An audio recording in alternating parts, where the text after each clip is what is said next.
जय श्री श्याम। हारे के सहारे लखदातार खाटूपति सरकार की जय। मेरे श्याम बाबा के चरणों में अपना सर्वस्व देखने वाले सभी प्रेमी भक्तों का खाटू कहानी पर एक बार फिर से पूरे हृदय से स्वागत है।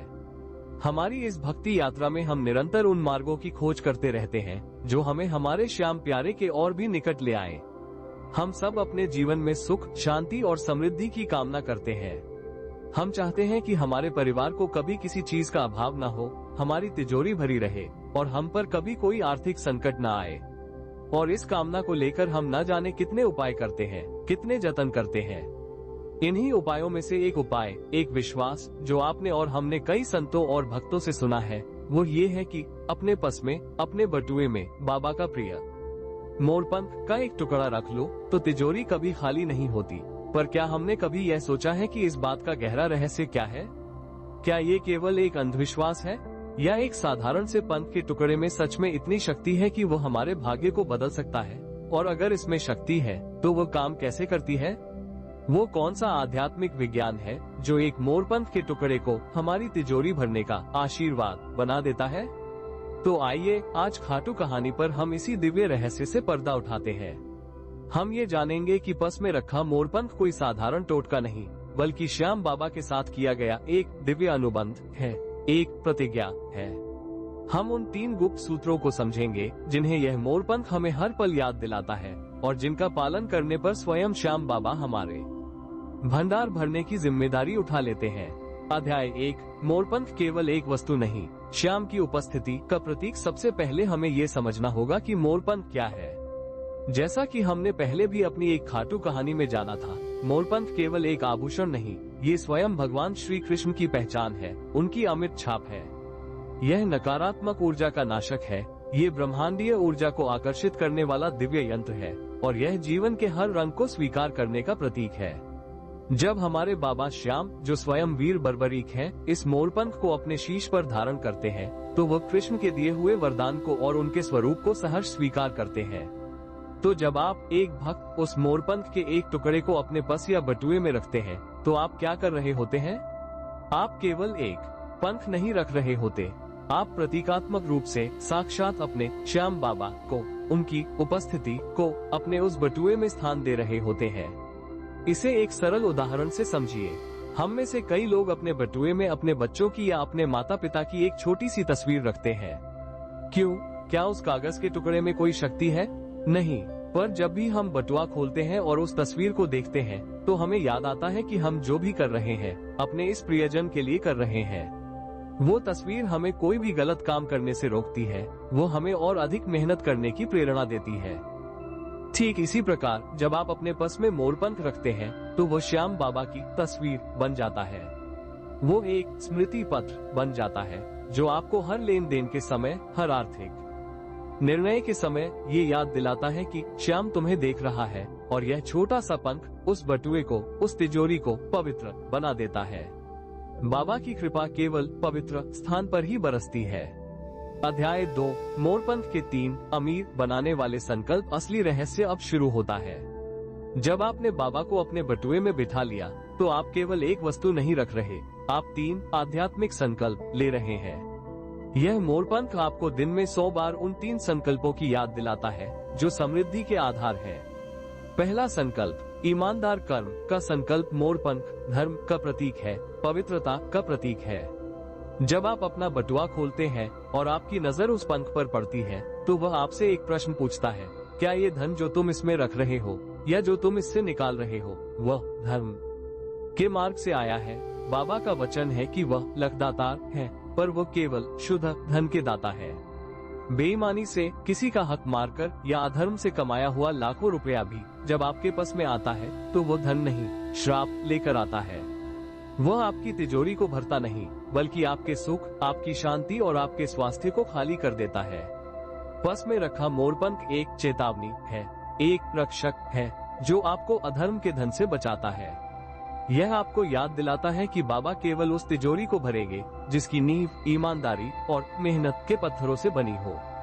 21 दिन कर्जा मुक्ति वाली कहानी में हमने परम पुरुषार्थ की बात की थी। यह मोरपंख उसी पुरुषार्थ का प्रहरी है। ये सुनिश्चित करता है कि आपके धन में पाप का एक कण भी न मिल पाए। दूसरा संकल्प कृतज्ञता भाव का। संकल्प मोरपंख सौंदर्य और आनंद का प्रतीक है। जब आप अपना पर्स खोलें और देखें कि उसमें धन कम है और आपका मन निराश होने लगे, अभाव के भाव से भरने लगे, तभी आपकी नजर उस सुंदर मोरपंख पर पड़ेगी। वो आपको तुरंत याद दिलाएगा, अरे दीवाने, दुखी क्यों होता है? जिसके साथ स्वयं श्याम बैठा हो वो गरीब कैसे हो सकता है? यह मोरपंख अभाव की ऊर्जा को तोड़कर कृतज्ञता की ऊर्जा को जागृत करता है। यह आपको याद दिलाता है कि बटुए में जो कम है उस पर नहीं, बल्कि बटुए में जो श्याम है उस पर ध्यान दो। यह आपको कर्जदार की मानसिकता से निकालकर लखदातार के लाडले की मानसिकता में ले आता है। जब आप हर बार पर्स खोलकर उस पंख को देखकर बाबा जो दिया है उसके लिए धन्यवाद ये भाव अपने मन में लाते हैं, तो आप समृद्धि को अपनी ओर आकर्षित करने लगते हैं। बाबा उस तिजोरी को भरना पसंद करते हैं जो शिकायत से नहीं बल्कि शुक्राने से भरी हो। तीसरा संकल्प दान के प्रवाह का संकल्प मोरपंख विस्तार का फैलने का प्रतीक है। वो सिकुड़ता नहीं, वो अपने पंख फैलाकर नृत्य करता है। जब यह आपके पास में होता है तो यह आपको धन के सबसे बड़े नियम की याद दिलाता है, धन का प्रवाह। समृद्धि रुके हुए तालाब में नहीं, बहती हुई नदी में आती है। यदि आप अपने पर्स को बंद करके धन को केवल रोकने का प्रयास करेंगे तो वो धन सड़ने लगेगा, वो अपनी शक्ति खो देगा। मोरपंख आपको प्रेरणा देता है कि इस बटुए को खोलो और इससे दो। यह आपको दान के लिए प्रेरित करता है। जब आप उस बटुए से किसी भूखे को रोटी के लिए 10 रुपये निकालते हैं तो वो पंख मुस्कुराता है। आप किसी गौशाला में दान देते हैं तो वो पंख जागृत हो उठता है। जब आप अपने धन को प्रवाहित करते हैं, जब आप दाता बनते हैं तो आप श्याम बाबा के गुण को अपनाते हैं। और बाबा का ये नियम है कि जो दाता बनता है उसके भंडार को भरने की जिम्मेदारी वो स्वयं उठा लेते हैं। वो आपकी तिजोरी को इसलिए भरते हैं ताकि आप और अधिक दे सके। पर्स में रखा मोरपंख आपको कंजूस नहीं, लखदातार का प्रतिनिधि बनाता है। अध्याय 3 मोरपंख को जागृत कैसे करें? तो क्या बाजार से कोई भी मोरपंख लाकर पर्स में रख लेने से ये सब हो जाएगा? नहीं, उस साधारण पंख को श्याम का आशीर्वाद बनाना पड़ता है। उसे अपने भाव से जागृत करना पड़ता है। इसकी एक सरल विधि है। किसी शुभ दिन, हो सके तो एकादशी, 11 के दिन, एक छोटा स्वच्छ मोरपंख का टुकड़ा लें। उसे गंगाजल या शुद्ध जल से धोकर पवित्र करें। अपने घर के मंदिर में अपने श्याम प्यारे की तस्वीर या मूर्ति के चरणों में उसे रख दें।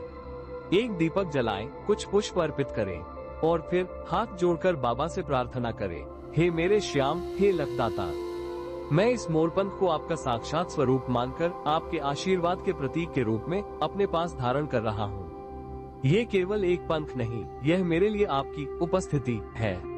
मैं ये संकल्प लेता हूँ कि जब भी मेरी नजर इस पर पड़ेगी, यह मुझे ईमानदारी के कर्म, कृतज्ञता के भाव और दान के प्रवाह की याद दिलाएगा।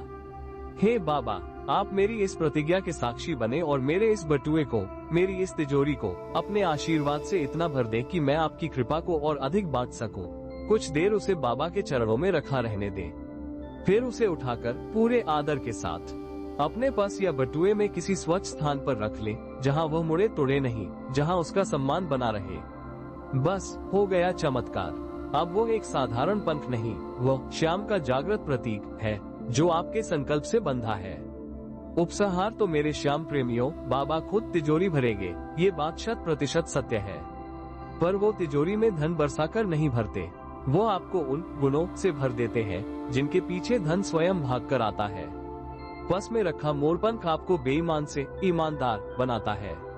वो आपको शिकायत करने वाले से शुक्राना करने वाला बनाता है। वो आपको कंजूस से दाता बनाता है। और जब आपके भीतर ये 3 गुण आ जाते हैं तो तिजोरी भरना तो एक छोटा सा परिणाम मात्र है। बाबा पहले आपकी सोच को अमीर बनाते हैं, आपकी नीयत को अमीर बनाते हैं। आपकी तिजोरी तो उसके पीछे पीछे स्वयं ही अमीर बन जाती है। तो क्या आप भी आज से अपने बटुए को केवल पैसे रखने का थैला नहीं, बल्कि श्याम का आशीर्वाद रखने वाला मंदिर बनाने का संकल्प लेते हैं? यदि हाँ, तो पूरे भाव से कमेंट्स में लिखिए, मेरा बटुआ, मेरे श्याम। इस दिव्य समृद्धि के मार्ग पर चलने के लिए खाटू कहानी से जुड़े रहें। बोलिए लखदातार की जय, बोलिए हारे के सहारे की जय।